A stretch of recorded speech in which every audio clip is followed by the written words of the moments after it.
To me, what that means in theory is that it should be easier to get a lens to cover that square rather than a sensor that's more rectangular like a red Monstro, right? Because think if you've got a rectangle and then you try to draw that same circle in the rectangle, once you hit the top and bottom, you've got a lot more on the sides that circle's not covering.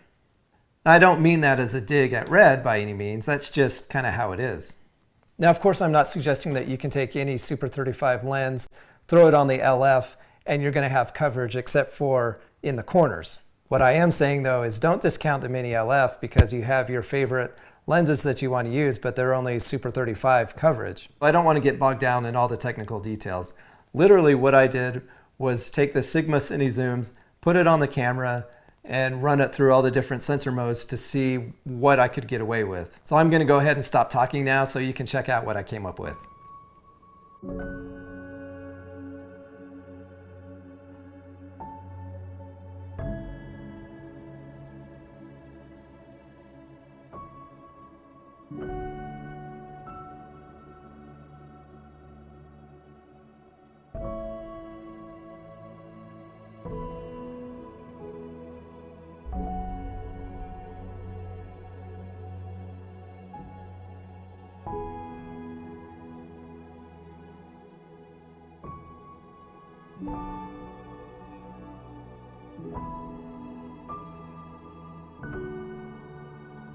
I just wanted to jump in and mention really quick that if you look at this lens coverage in full frame open gate, like I said, it's closer to a square. You can see in the corners that it's completely black, like there's no coverage there at all. Now, if you look at the frame lens I've put up for the 16:9 and the 2:1 frame, you'll notice that even though we're not even close to getting full frame coverage on the sensor, we're actually not too far off from the 16:9 or 2:1 frame, even at this lens's widest 50 millimeters. And as you increase the focal length and go tighter, coverage only gets better. In fact, all you would need to do is scale this up maybe 5% and you'd be out of that hard vignette and have 16:9 coverage.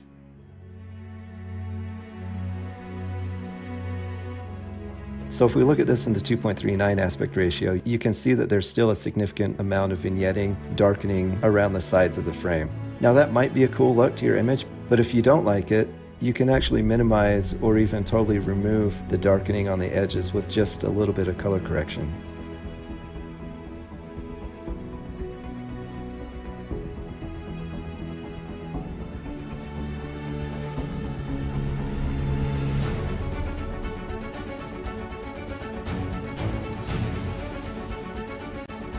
And at 18 millimeter, you can see there's probably not much we can do with it here. But you can see by the time we get to 24 millimeters, again, it actually wouldn't take all that much to get rid of that hard vignette in the 16:9 frame.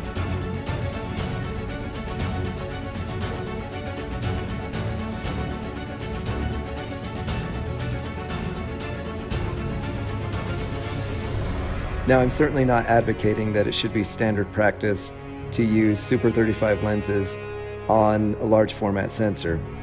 The purpose for this test and demonstration is just to say that if all you had available to you due to budget, availability, or whatever reason, or if you just had a particular set of Super 35 lenses that you want to use, the Mini LF could still be an option to give you that large format look, as long as you understand some of the limitations that you might run into.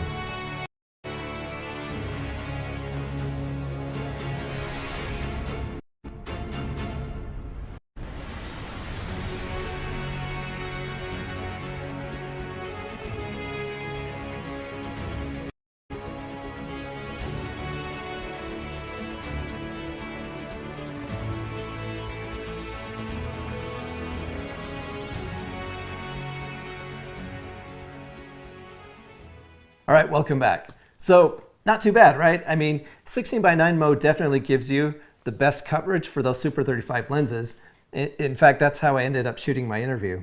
But like I said, with some limitations, like on focal length and depending on how much vignetting you feel is acceptable in your image, you can shoot those Super 35 lenses in full open gate mode. I mean, especially if you're okay with the 2.39 aspect ratio, or you're willing to scale up just a tiny bit. Okay, so I actually wanted to put this video out a few weeks ago, but I knew I was going to be testing a couple anamorphic options for an upcoming project, and I wanted to get that test in this video as well. So what I did was I went to my local rental house and I tested a set of Atlas Orion anamorphic lenses as well as a vintage set of Kowas.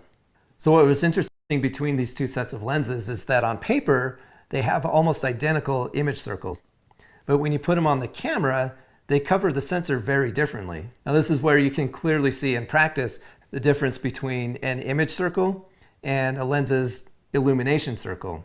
Now keep in mind, these tests are 100% about coverage and not about looks or performance, okay? I didn't have the chance to test them exclusively. I wasn't able to like set up a scene or shoot an entire film with them or whatever.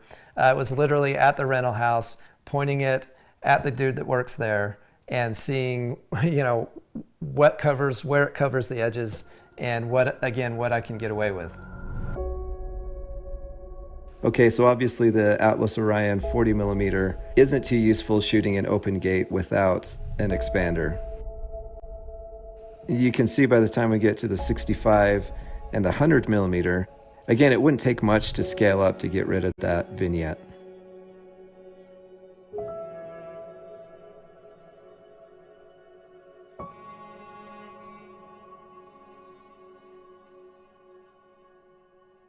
Now obviously once you put the Atlas 1.6 times expander on, we have perfect coverage.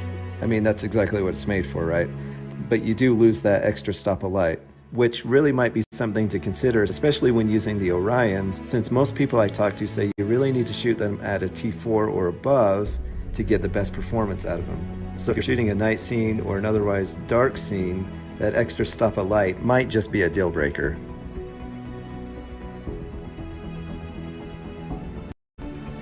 Now once we put the camera in 16:9 mode, we've got coverage for days. But you would absolutely want to set up a frame line in camera so you know just how much on each side you're going to be cutting off. This goes back to us talking about a square sensor versus a rectangular sensor. And when you're using anamorphic, that difference is compounded even more.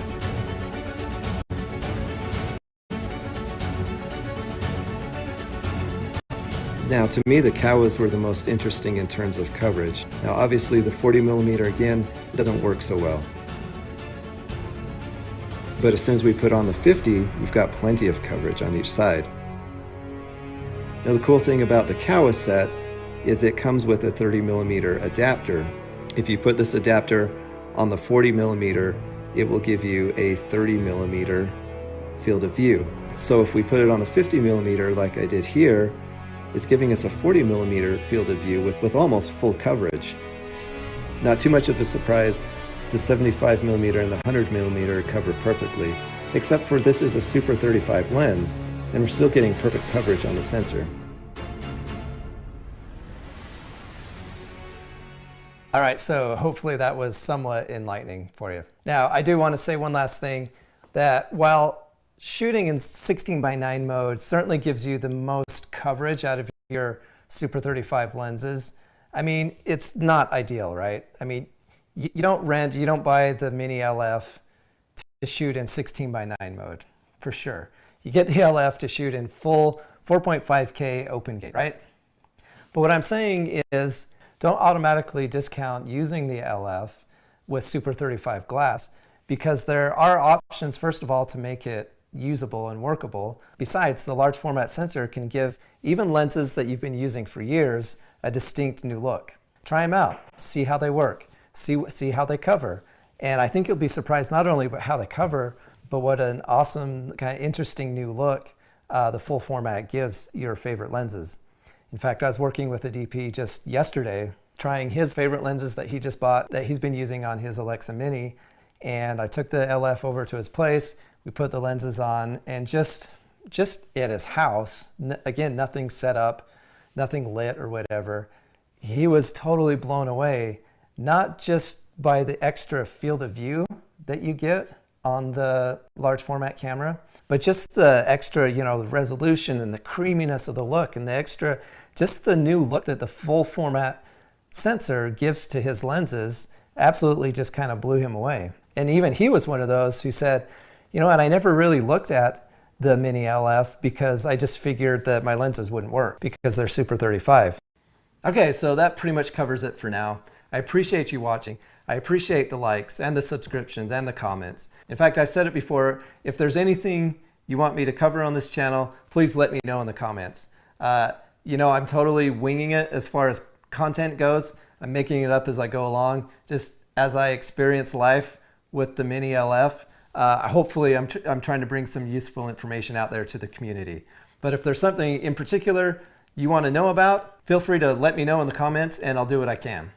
Now, of course, if you like what I'm laying down here, go ahead and give it a like and subscribe. And if you know anyone else that might be interested or find this content useful, go ahead and give it a share. And with that, again, I appreciate you watching and hopefully we'll see you soon.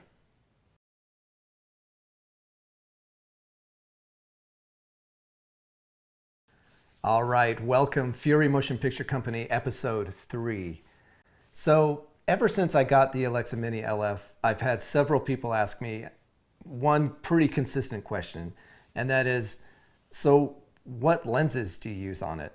And at first, you know, I'm not sure I really understood the question or why they were asking. I mean, the obvious quick answer is any lens that has full frame coverage, right? So Arri has developed their Signature Prime series, Zeiss has their Supreme Primes, Cooke has their S7s, and those are all fairly new developed lenses, right, that cover full format cameras. Now, if you want to go a little bit lower budget, you've got the Sigma Cine Primes, you've got lenses like the Tokina Vista Primes, and if you want to go even lower budget, especially in terms of price, you've got lenses like Zines, or you know, any lenses like that that were first developed for stills cameras and then later kind of rehoused and repurposed for use on cinema cameras. Now, if you're looking for full frame coverage from a zoom or from anamorphics, that's where things actually get a little tricky, right? You've got the Zeiss compact zooms. I've actually used the Zeiss compact zoom 28 to 80 quite a bit with this camera and it works really well. Ingenu's actually created a couple of fairly budget-friendly zooms with their Easy 1 and Easy 2. And the cool thing about them is they can be a Super 35 zoom or they can be converted to cover full frame sensors as well. Then on the higher end, you've got Fujinon with their Premista series. So if you're looking for full frame anamorphic lenses, your options are even more limited. I mean, there are a few companies like Cooke and a couple others that are bringing full frame anamorphic to market, but your options are still pretty limited. But what I'm finding is the interesting thing about the way the anamorphic lens covers the sensor, especially since in anamorphic you're going to be in a 2.4 aspect ratio, the Super 35 anamorphics that I've tested on the LF have actually covered the sensor pretty well. So having said all of that, really what I think the question should be is, I mean, honestly, what lenses can't you use on the camera? Now, I've actually talked to a surprising number of people who think that their Super 35 lenses are useless on a full frame camera and that all the lenses that they've grown to love or even maybe that they own won't work with the new full frame cameras. But honestly, there's a few options. Now, obviously, if you're going to put Super 35 lenses on a large format camera, there's going to be some limitations and some compromises. The question then is, are those compromises and limitations acceptable for your particular project? And they might be. So one way you can use Super 35 lenses on a full frame sensor is with an expander. Now, if you don't know what that is, an expander is basically another optical element that goes between your lens and the sensor. And what it does is it takes the image circle of your lens and expands it so that it fills a bigger circle and projects a bigger image onto the sensor. Yes, science! Now, of course, when you're using an expander, there are some compromises, both in focal length and light loss. So for example, if you're using the 1.6 times expander from Tokina, there is a one-stop light loss, as well as all of your focal lengths are now going to be 1.6 times longer. Now again, those are compromises that may or may not be crucial to your particular project. I always personally got hung up on losing a stop of light. I mean, I want as shallow depth of field as I can get, right? And if I'm losing a stop of light, how am I going to get that? But then, of course, what I realized is a full frame sensor is more sensitive to light and has a shallower depth of field. So a one-stop loss in light really isn't that big of a deal. Now, I don't claim to know how all the math works. I've read through discussions on how depth of field is calculated, and it depends, of course, on the two exact sensors that you're comparing, and it's a long, intense calculation. But basically what it boils down to, once you follow the equation all the way to the end, is the difference between a full-frame sensor and Super 35 sensor is about a stop and a third, more or less. It's science. So what that means is, for example, if you're at a T4 on a full-frame sensor, you're going to get the equivalent depth of field of a 2.8 on a Super 35 sensor. Now, of course, that's not exactly exact, but for me, it's close enough to give me a reference so I can compare the two. A few weeks ago, I needed to shoot an interview. This is for a personal project, so all the budget was coming out of my own pocket.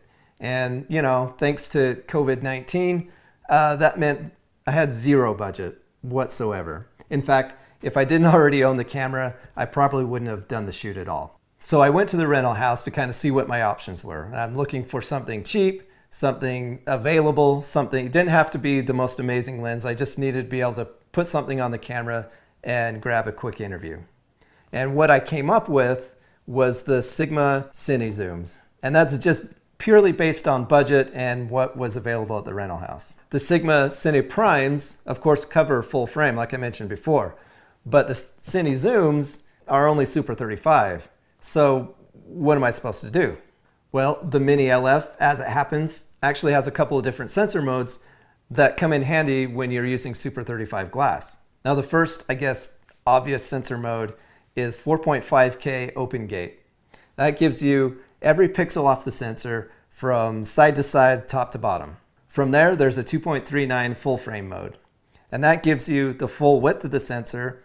It just crops off the top and bottom to give you that 2.39 aspect ratio. The next mode is where it gets interesting for Super 35 lenses.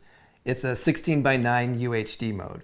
It takes a UHD crop of the 4.5K sensor in a 16:9 aspect ratio. So basically it's cropping off a little bit of the top and bottom as well as a little bit on the sides to get that 16:9.